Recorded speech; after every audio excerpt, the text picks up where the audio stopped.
Ayan, shout out, Marwi. Sana naubos mo tong tinake-out ko para sa'yo.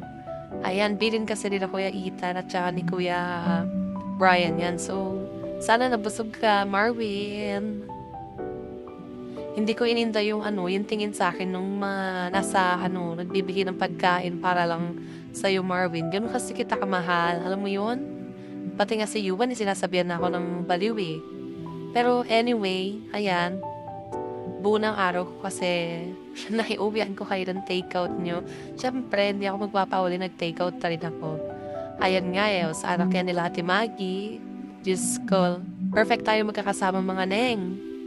Shout out nga rin pala sa mga classmate ko na si Shane, si Kuya Oliver, ayan, si Kuya Bernard, si Kuya Brian at saka yung dalawang baby boys na si Raquel at Jello.